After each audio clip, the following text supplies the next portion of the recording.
एक धारा है जो अविरल गति से बह रही है और उसकी जो गति है उस गति का लक्ष्य परमात्मा तक पहुंचना है। ये शरीर माध्यम है, लेकिन जीवन की गति आत्मा के साथ जुड़ी हुई है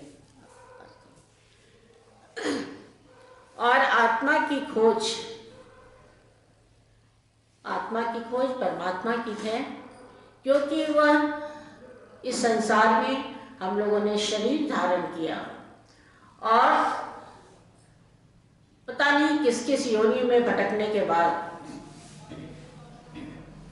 हम लोगों ने शरीर को मनुष्य का शरीर प्राप्त किया है। जीवन की गति सभी योनियों में है, लेकिन मनुष्य के जीवन में जो गति है उस गति का बहुत सन्मार्ग पे चलने की गति है, परमात्मा तक पहुंचने की गति है और हम लोगों को उसमें इस जीवन में सुख और दुख, जैसे दिन और रात होगा ही होगा, क्योंकि बिना दिन के रात की कोई अर्थ नहीं बनता और बिना रात के कहीं दिन का रोशनी या प्रकाश हम लोग को अपने में आनंदित नहीं कर पाएगा। इसलिए रात और दिन आवश्यक है। उसी तरीके से हमारे जीवन में सुख और दुख दोनों ही अवश्य आएगा, चाहे किसी के जीवन में कभी दुख आए कभी सुख आए, लेकिन बचपन से लेके जब तक आदमी की मृत्यु नहीं होती दुख और सुख दोनों आएगा ही। और इसमें जो ज्ञानी हैं, न तो दुख में बहुत घबराने की आवश्यकता है, न सुख में इतना ज़्यादा अहंकार अपने अंदर लेके आने की जरूरत है कि आज तो मेरे पास सब कुछ है, पता नहीं।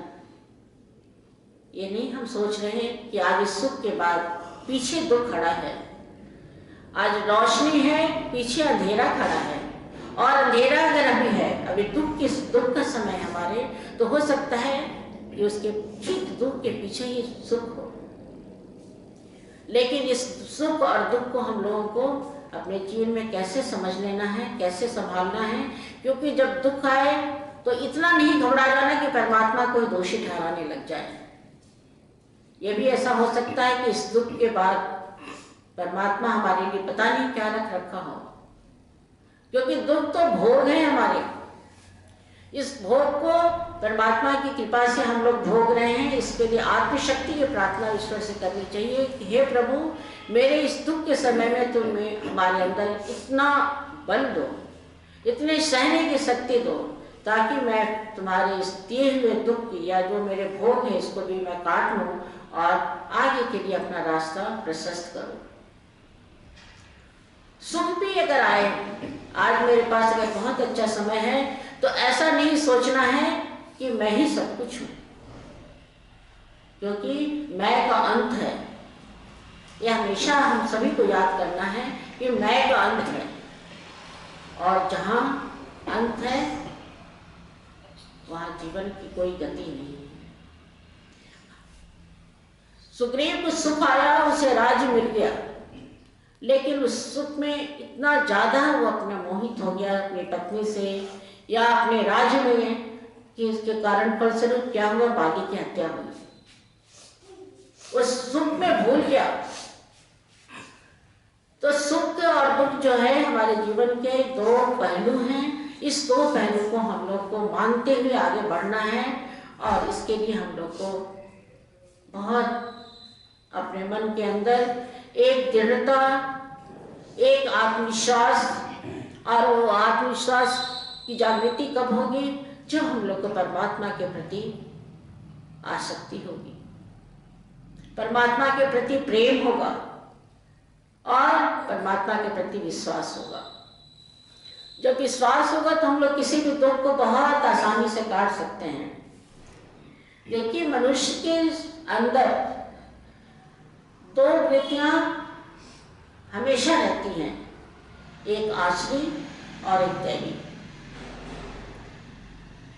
अब ये हम लोग के ऊपर है कि हम लोग अपनी कौन सी शक्ति को या किस अपनी वृत्ति को, आश्री वृत्ति या दैविक वृत्ति को आगे बढ़ाते हैं। जिसने दैविक वृत्ति को बना लिया, उसको अपना लिया अपने जीवन में, वह भगवान की दर्शन, भगवान के साक्षात्कार बहुत आसानी से कर सकता है अगर उसके अंदर दैविक गुण आ गए।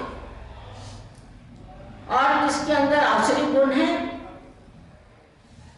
वह जीवन भर दुखी रहेगा, चाहे उसके पास कितना धन हो, चाहे उसके पास कितने जमीन जायदाद हो, लेकिन अगर उसकी वृत्ति आसुरी है तो कभी सुखी नहीं हो सकता। क्योंकि आज मेरे पास अगर बहुत कुछ है तो मुझे हमेशा ये डर बना रहेगा अगर मेरी वृत्ति अच्छी नहीं होगी। जिस दिन हम ये समझ लेंगे, आप हम कोई भी व्यक्ति कि आज मेरा ये सब कुछ है, उस समय हमारे अंदर आसुरी भावनाएं अपने आप जन्म लेंगी और हम दूसरे को दुख देने लगेंगे, दूसरे के साथ बुरा व्यवहार करने लग जाएंगे, दूसरे के लिए कभी कुछ नहीं देने की सोचेंगे कि हम उसको क्यों दें या उसकी सहायता क्यों करें। ये सब जब हमारे अंदर आ जाएगा तो हमारे अंदर दुखी होगा, क्योंकि मुझे डर होगा कि कल कहीं मेरा छिन न जाए।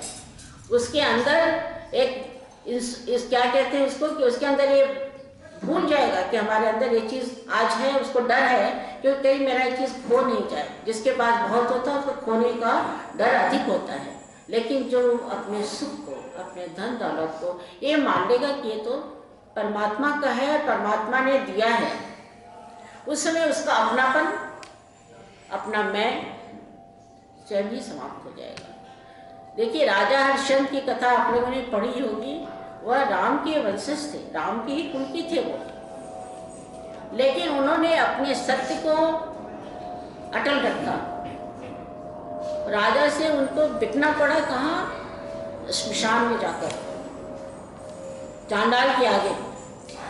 और जब उनकी पत्नी अपने रोहितास नाम था उसका, शायद रोहितास को लेकर के आई, जब उसके सांप काट लिया वो मर गया, तो उनकी पत्नी उसको लेकर के श्मशान में आई।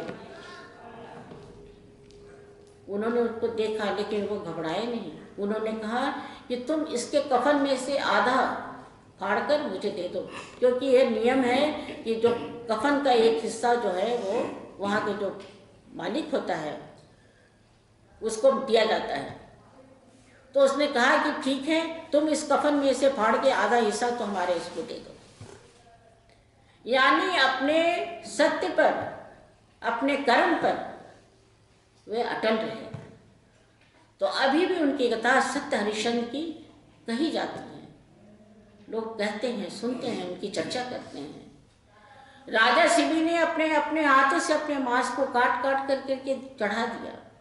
दधीची ने अपने अस्थियों को अपने जीवित रहते ही उन्होंने संकल्प दे दिया कि मेरी अस्थियां तुम लोगों के काम आएगी। तो ऐसे कर्म जो हैं वो दैविक गुण है, इसलिए उनके शरीर के बाद भी आज तक हम लोग उनका नाम लेते हैं, उनकी चर्चा करते हैं। वही आश्रिवृत्ति वाले रावण को देख लीजिए, रावण की भी चर्चा होती है लेकिन अच्छे कर्मों के लिए नहीं होती। रावण की माँ कैकसी का संग के कारण वह ऋषि का पुत्र था, लेकिन उसकी माँ असुर कुल की थी, जिसके फलस्वरूप उसको सब कुछ ज्ञान तो पिता की तरफ से उसको मिल गया, लेकिन उसकी वृत्तियां असुर ही रही। तो हम लोग को सत्य पे मार्ग पर चलने के लिए अपने कर्म को संभालना है और सत्संग और सेवा, जिस भगवान को पाने के लिए लोग यज्ञ करते हैं, तप करते हैं, जप करते हैं, साधना करते हैं, ध्यान करते हैं, वो नहीं उसको पा सकते। लेकिन जिसने सेवा और सत्संग को अपना लिया वो बहुत सहज में ही भगवान को पा लेता है। ईश्वर को पाना क्या है? उनको अगर सामने हमारे अभी आके दर्शन दे दें आप लोगों के, तो आप लोग घबरा जाएंगे, हम घबरा जाएंगे।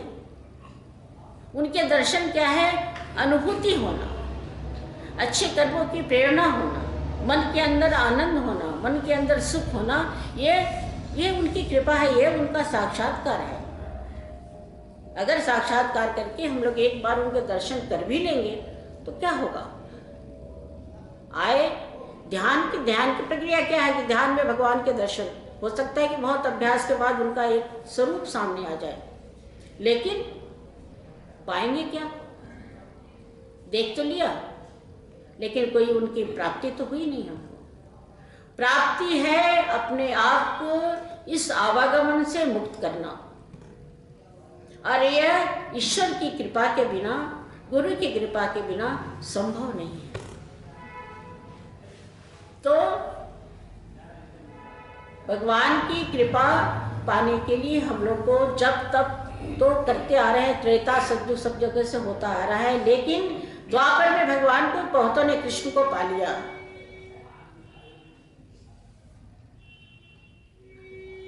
कैसे? प्रेम से, अपने गुणों से, अपने व्यवहार से। व्यवहार में ही आनंद है, सत व्यवहार में ही सुख है। अच्छे व्यवहार से जीवन में उत्साह है, खुशी है, सब कुछ है। धन से नहीं होता, धन से खुशी कभी नहीं मिलती। आप किसी के साथ अच्छा व्यवहार करते हैं तो आपके अंदर आनंद है। आप अभी बहुत बड़ी पार्टी कर लीजिए, उसमें आपस में लड़ाई कर लीजिए, वो आपकी पार्टी व्यर्थ हो गई, सबका मुंह बन गया, मन की स्थिति सबकी खराब हो गई, सब इधर से उधर कोई हो गए, यानी आनंद गया। यही छोटा सा अगर आप करते हैं, किसी को अपने घर बुलाते हैं या 10 अपने मित्रों के साथ बैठते हैं और अच्छा व्यवहार रखिए, देखिए कितना आनंद आएगा। तो हम लोग को परमात्मा को मानना है और उनके अनुसार अपने जीवन को बना के चलना है। कैसे?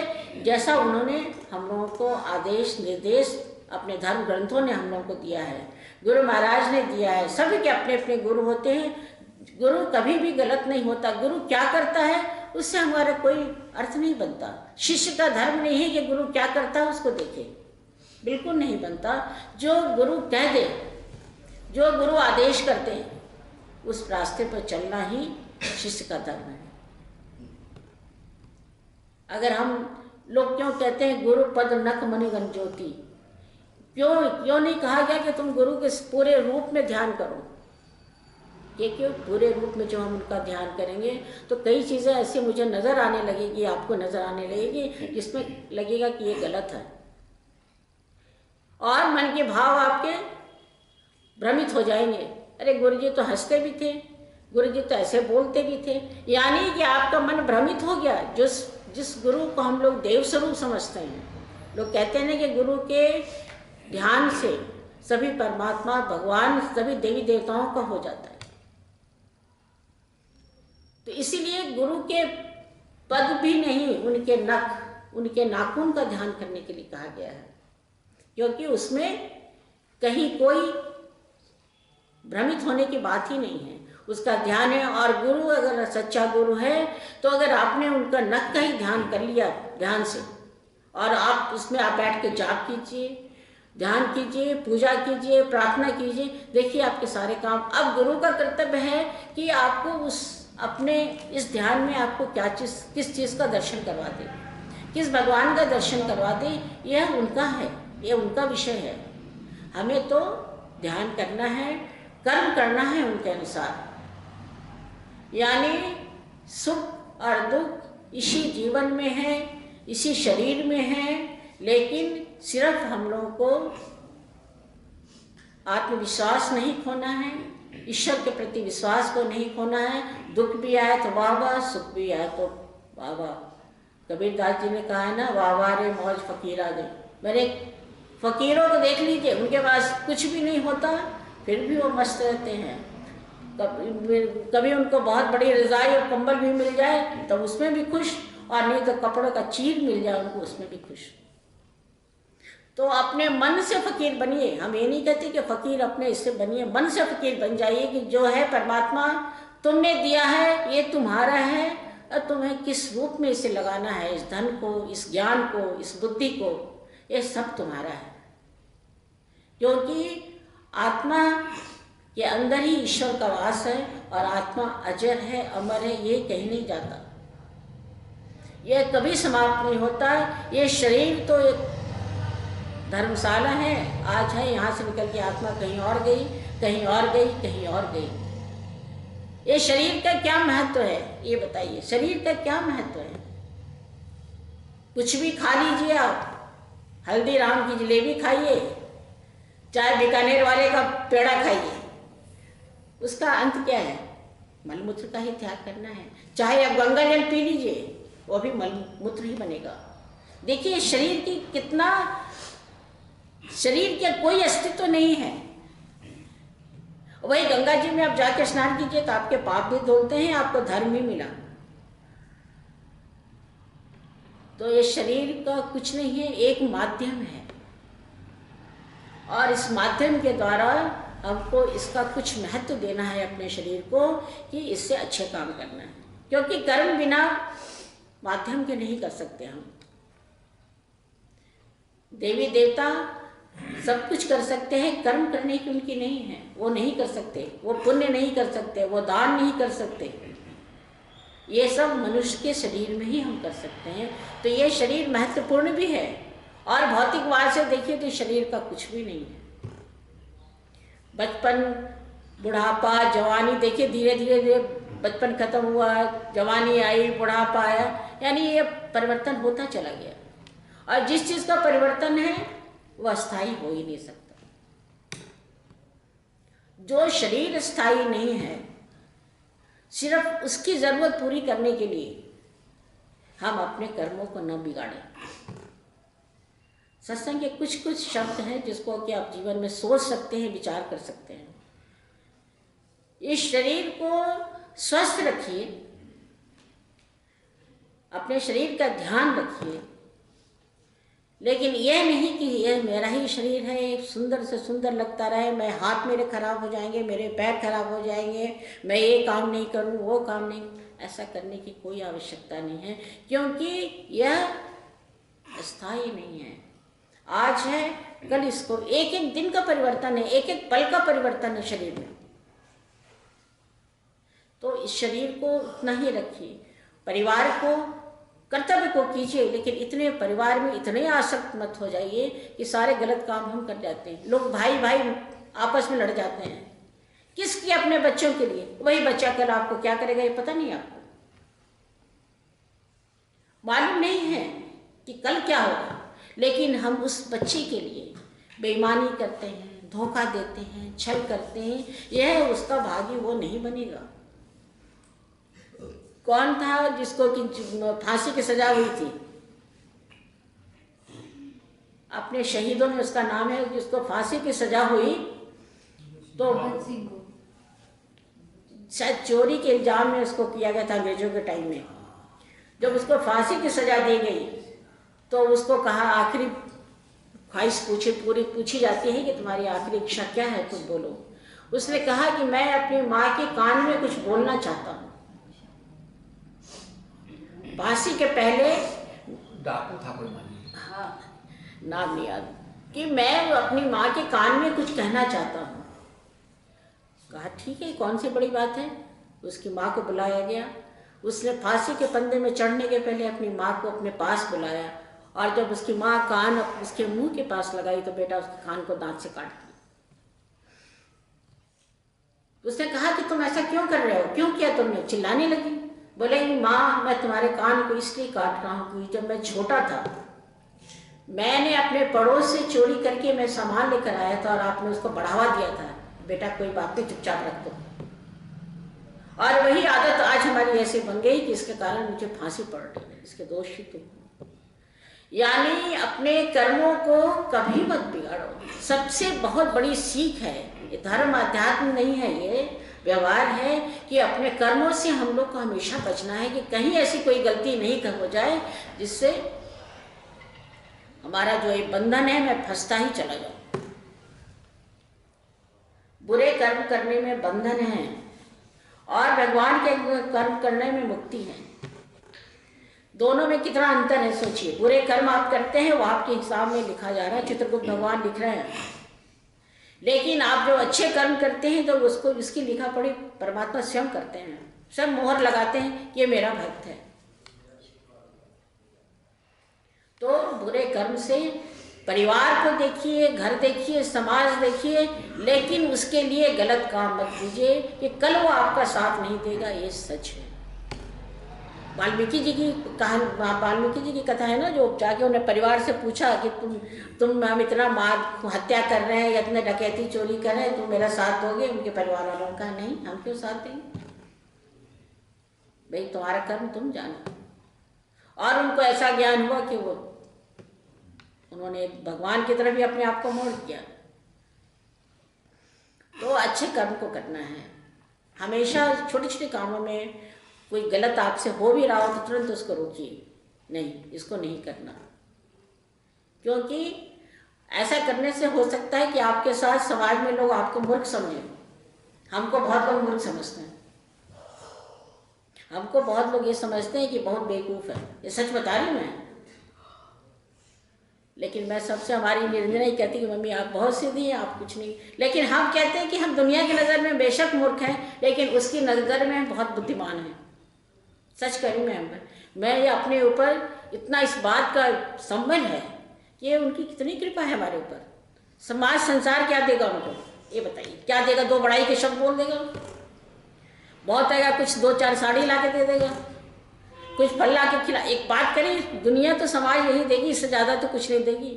लेकिन हम अपने कर्म को, दया करने को, सेवा करने को, हम तो कहते हैं कि ये तो भगवान गुरु महाराज की इतनी कृपा है कि मैं मरते वक्त तक करती रहूँ लोगों की। तो सेवा से बड़ा धर्म कोई नहीं, सत्संग से बड़ा ज्ञान कहीं कुछ नहीं है। अगर आप सत्संग सुनते हैं, किसी के भी बात में दो चार बच्चे की बात सुन लीजिए बैठ के, उसमें से कुछ सीख लीजिए। तो सत्संग सुनना, उसके विचार चिंतन मनन करना और उस पर आगे बढ़ते जाना, यही अध्यात्म है। अध्यात्म का जीवन अपने आप स्वतः ही आपको रास्ता मिलता चला जाएगा। भौतिकवाद से दूर होइए। लक्ष्य का अंतर है, ये याद रखिए। एक माली के पास दो व्यक्ति जाते हैं फूल खरीदने, एक अपनी प्रेमिका के लिए खरीद के जाता है, उसमें आसक्ति है, और वही एक दूसरा व्यक्ति भगवान के चढ़ाने के लिए लेके चला जाता है, उसमें भक्ति है। दोनों में कितना अंदर है? दोनों फूल खरीद रहे हैं, दोनों एक माली से खरीद रहे हैं, लेकिन दोनों का लक्ष्य अलग है। तो आसक्ति और मुक्ति, यही दो चीज़ है। इससे दो को अपने आप को मोड़ना है कि हमें किस तरफ मोड़ना है। दुनिया में इतने आसक्त मत हो जाइए, चाहे वो आसक्ति प्रेम का हो, वो आसक्ति स्त्री पुरुष का हो, वो आसक्ति भोजन का हो, या वो आसक्ति वस्त्र कपड़ों का है या गाड़ी का। सब कुछ है तो है, नहीं है तो कोई बात नहीं। जो है वो तुम्हारा दिया है, जो नहीं है वो तुम नहीं चाहते हो। ये छोटी छोटी बातों को, भावनाओं को अपने अंदर, इसको आप लोग अपने अंदर डालिए। धीरे धीरे देखिए कि आपका रास्ता अपने आप स्वतः ही बदलता चला जाएगा। आपकी इच्छाएं अपने आप स्वतः शांत हो जाएंगी, क्योंकि कुछ मेरा ही नहीं है। जो है वो तुम्हारा, जो नहीं है वो भी तुम्हारा। तो आसक्ति और विरक्ति में यही अंतर है। और आसक्ति से भुक्ति है, भोगना है, और विरक्ति से परमात्मा तक जाने के लिए मुक्ति का साधन है। इसलिए विरक्त होना है अपनी इंद्रियों की इच्छाओं को रोकने में। उस इच्छाओं को छोड़ना ही विरक्ति है, अपने लोभ को छोड़ना ही विरक्ति है। कोई ये नहीं हम कहते आप लोग किसी को भी कि आप लोग घर छोड़ के सन्यासी बन जाइए, कोई आवश्यकता नहीं। जितने अपने भक्त हुए हैं सब गृहस्थ भक्त हुए हैं। सिर्फ अपने कर्म को सुधार के भगवान की तरफ मुड़ जाइए, अपनी टोकरी पलट दीजिए परमात्मा के आगे, और देखिए जो लेके हम अपने संस्कार आए हैं वो सबसे ऊपर पहले आ जाएगा। और नहीं तो अगर हम दुनिया के सब्जी की टोकरी के अंदर ऊपर से डालते चले जाओ, डालते चलो, जो असल चीज़ तुमने जो पहले खरीदा वो अंदर दब गया, वो दिखेगा ही नहीं। लेकिन जब आप उस टोकरी को घर आके पलटते हैं तो जो पहली चीज़ जो हम खरीदते हैं वही उसमें से निकल के आएगा। वही है जैसे हम लोग अपने आप को परमात्मा की ओर मोड़ देंगे, जो संस्कार हम लोग लेके आए हैं वह उदय हो जाएगा।